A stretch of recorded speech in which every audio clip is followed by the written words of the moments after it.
So I lived in Ethiopia for 8 years prior to coming here. I was barely at home because I would go to school, finish with school. After school, we just go to the field and play soccer all day and night, and then just come home afterwards. My mother won a lottery, which is DV. Um, so the reason she brought me here is she wanted me to have a better life because growing up there it could be difficult to go to school and I wouldn't be able to get the same education that I would here. So it was exciting. I was running around telling my friends, I'm going to America, I'm going to America, and it was a huge deal. So, I even stopped going to school just to get ready, which was like 2-3 months prior to coming here. So first thing I remember is at the airport, I've never seen escalators. So as soon as I saw the escalator, I was just terrified. I didn't want to go on it. I didn't know what to do. So I looked at my mother like in confusion. So pretty much she had to carry me down because I refused to go on it. The language was a huge, difficult thing for me. It took me about 2-3 years to learn perfect English. So that was the #1 challenge I had. And also I didn't have any friends. So pretty much I was just lost. I was in a whole different new country now.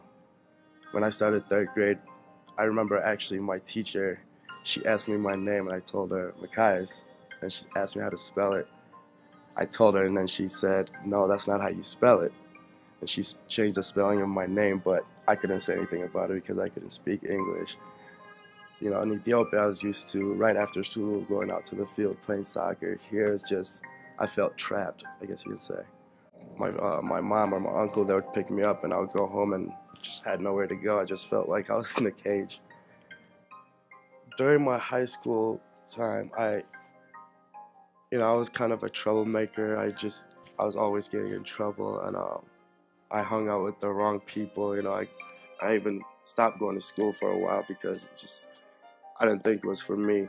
And once I went back to Ethiopia, I realized what I had and the opportunity I was given. So I figured, I have to change my life around. When I came back, my whole outlook on life is just completely different. And now that I'm grown up, I realize that I've just left my whole life behind just to move to a different country, I guess. That's when I figured, I'm going back to school. I got to do this. I got to do that. I got to give back to my community. I run my own nonprofit organization based in Ethiopia. It's called Ra'i Youth Soccer Organization, which means Ra'i means better vision. We started out with 20 kids. Now we're up to 70 kids. Our vision is pretty much to use soccer as a tool to keep kids in school and off the streets. And we have agreement with the kids that they have to get a certain grade to play on the team, and they've been achieving those goals because for them soccer is their life, just like it was for me. And over there, if you want to play soccer on a team, you have to have money, and these kids being able to get all these uniforms and all this coach and have proper tools to play the game, they're willing to do anything. So it's a successful organization right now. And it's only been 2 years, and I've been getting a lot of support here and back home, and the kids' family love what we're doing, and they support us as well. My life now is completely different.